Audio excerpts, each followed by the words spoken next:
What's up? Welcome back to more Dark Souls. Today we are going to head into Anor Londo finally, but we want to upgrade some weapons first. Now, depending on the weapon path that you're going to take, you might do something a little differently than me, but what you want to do is give the large ember we got last time to Andre Story here. And what this will allow us to do is to upgrade weapons past level 5 now. We can take them up to level 10.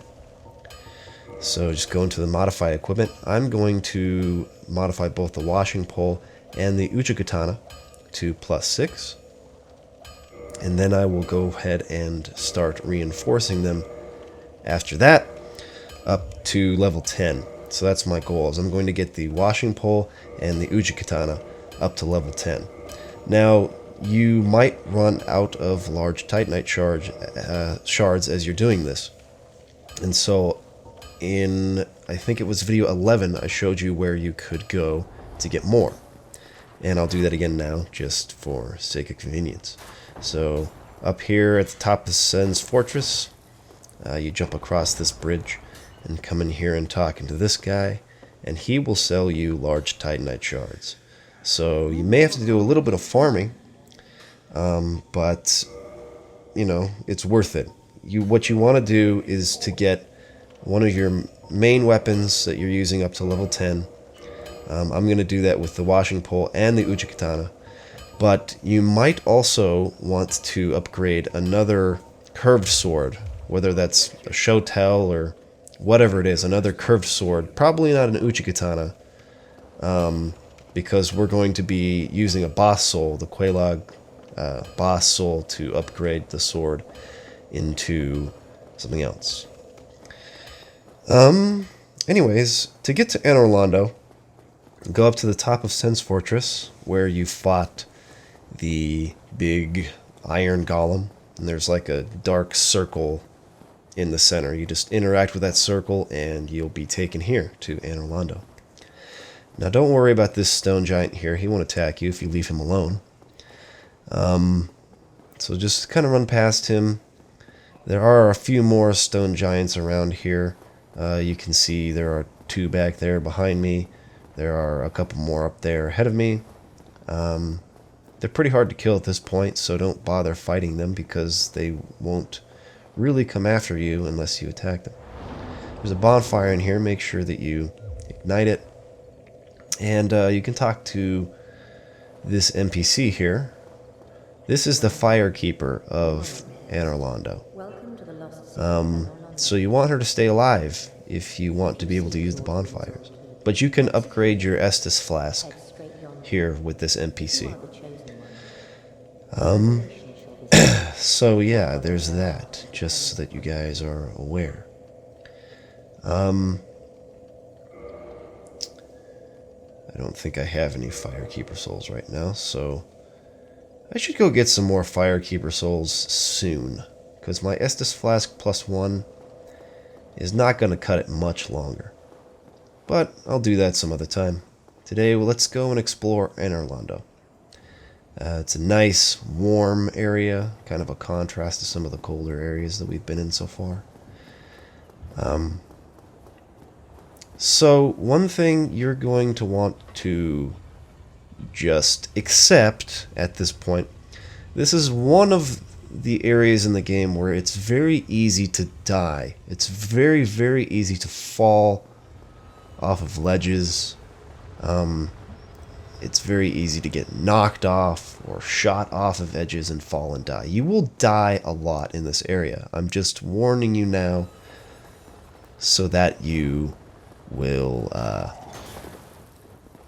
don't know, so that you won't get too frustrated. Like, as long as you can keep your expectations for the area in check, as long as you can just come to a peaceful acceptance of the fact that you're probably going to die quite a bit in this area, you can keep yourself calm and just, you know, just let it be. Let the fun of the game be in exploring new areas, and not so much in being able to avoid death. Now, this you might this enemy here you might recognize as one of the first bosses that you fought in the game, up on the bell tower. And this game will, in the future, start to make a habit of making what was once a boss into just a standard regular enemy. It's actually one of the things I like about this game, is that, you know, you start to see at this point how far you've come, from what was at one time a boss to becoming just, you know, an enemy that you face on a more regular basis, and one that you can handle. Starts to make you feel like you're really getting somewhere, like you're advancing in the game. The strategy for beating this guy is the same as before. Luckily, you don't have to deal with two of them at once. And they don't spit fire, he spits electricity instead. That's the one difference. But as with any enemy in this game, you just have to kind of stay patient, learn the attack patterns and dodge at the right time. If you're going with the dexterity build like I am, make sure you use that roll to your advantage. Keep your shield down when you don't absolutely have to be using it so your stamina can stay high. And just whittle away at the enemy's HP until you finish them off. You should have him in the next hit. There we go. Okay, so that's how you take that guy down. I don't know what this guy's talking about, but whatever. Okay, so what we want to do is we want eventually to go this way. But right now there's a gap here, and we can't cross over to that staircase. So we have to find another way to get over there. And I'm going to show you how to do that.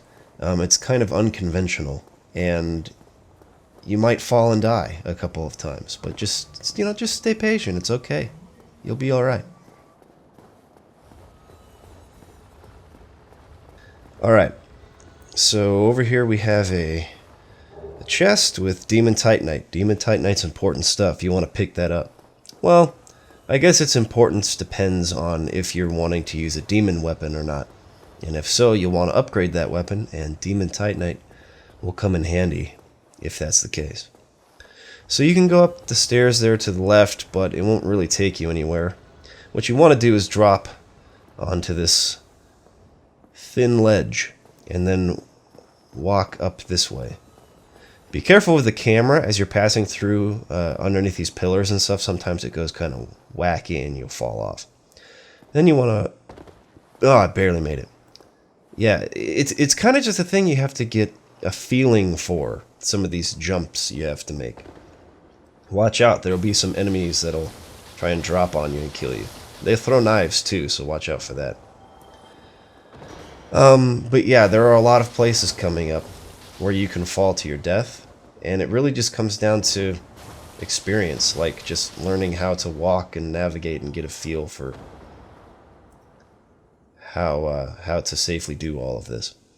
And it may take a few tries. Just keep that in mind, and don't freak out too much if you fall and die. You can always come back and try it again, as many times as you want. So you need to walk across these very thin, I don't know what you'd call these, rafters. And there will be people attacking you while you're trying to do this. As you see, you'll aggro them one at a time. At least you want to try and aggro them one at a time. Don't fight more than one at a time. It's a bad idea. They'll throw knives, which are easily blocked. When they come up to melee, I mean, they're not very hard to kill. These guys are pretty simple to deal with. It's just the fact that you're dealing with them while also standing on these very thin rafters. Okay, so when we get to the center of the room here, there's this chain hanging. You want to make sure and break this.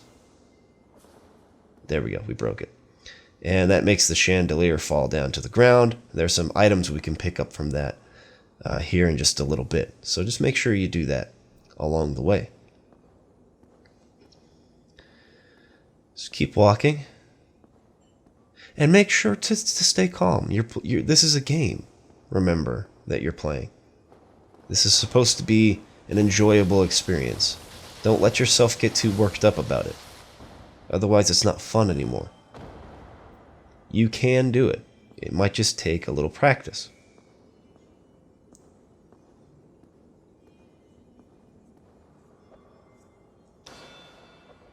Alright.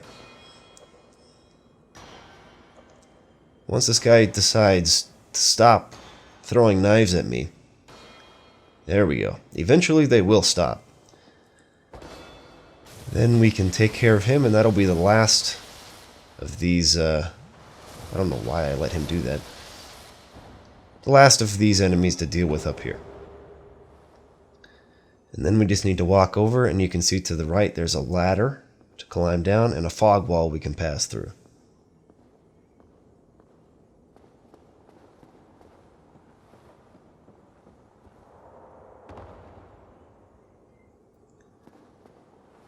Before we do that, let's go ahead and go down the stairs here. There's one more painted guardian.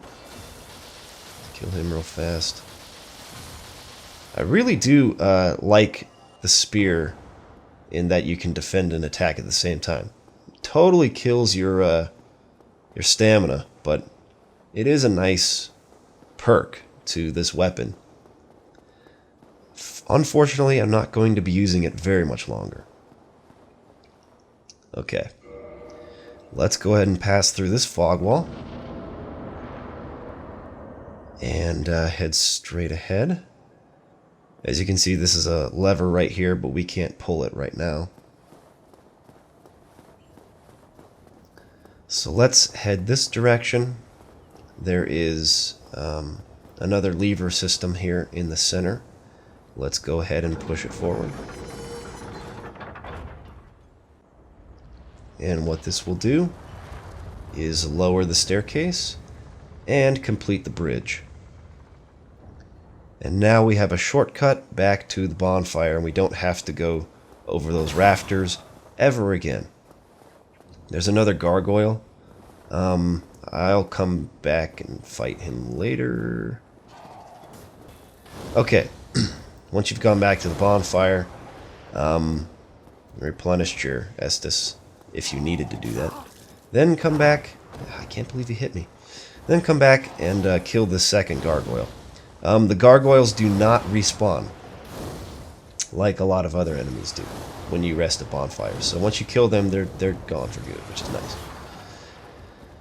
Okay, we got him, what, about halfway down? Well, way more than halfway down. Maybe down to a quarter of his health. Same strategy as before. Wow, he almost killed me. Gotta be careful. When they fly up directly above you, I think that's often when they're the most dangerous, because they kind of do this attack where they'll fling their tail kind of in an upward cut from the sky.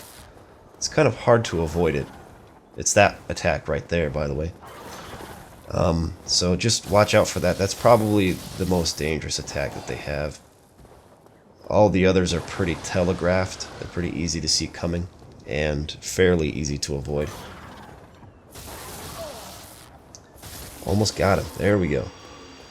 Alright, once we kill those two gargoyles, they're dead for good, so that's nice. Now, you can go down these stairs here. Oh, never mind. Okay, it's actually lower than this. We do want to do this first. This is a room full of painted guardians. They're everywhere. You want to fight them one at a time. Draw them out one at a time. And take care of them. They're pretty easy, just like before. But there's a whole bunch of them in this room. And so, yeah, this is actually the room with the rafters that we crossed a little earlier. And with the chandelier that we dropped down and everything like that. So I'm going to go through one by one, kill all these guys. There's actually a great set of armor on the other side of the room that we're going to want to grab. It's actually my favorite armor set in the game. I'm not going to be able to use it right now because my stamina is not high enough. Or not stamina, but endurance. Okay, I think I have just one more of these painted guardians to take care of, and then I will have killed them all. Let's try and get backstabs. These guys are harder to get backstabs on, I'm not sure why. Alright, once we've killed them all,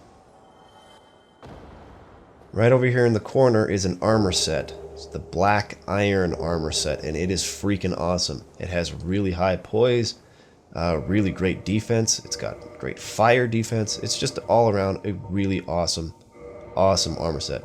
The downside is it is extremely heavy. So you're not going to be able to wear this and stay a fast character for quite a while until you've upgraded your what do you call it? Endurance quite a bit. I'm actually not too bad right now. I'm pretty much a medium character, but I would really like to be able to get it to where I can still do my ninja flips with this armor on. And then once that happens, this is pretty much the armor set I'm going to stay with for the rest of the game. I really like this armor set. But for now, I cannot wear it, unfortunately, and stay at the speed that I want to. Yeah, so I've said in the past that don't upgrade one of your skills past level 40. Once you get to level 40, upgrade other things. But in this case, I'm going to keep increasing my endurance because I really want to be able to wear this armor set. I'm not going to be increasing things like vitality and dexterity quite so much because in the first playthrough of the game, I'm going to rely more on the benefits of the armor and weapons and upgrading those versus upgrading the stats that go along with dealing more damage or increasing your health. I think that the benefits of having a really great set of armor and having really great weapons outweigh the benefits from increasing those stats, if that makes sense. So increasing my endurance up to whatever level that's going to be so that I can wear much better armor is, I think, going to be more beneficial for me because I can stay fast while still having great defense and having really strong weapons that will help me to do lots of damage. So that's my plan. Next time we're going to go into this big castle here, and I'll probably die a lot of times, so peace!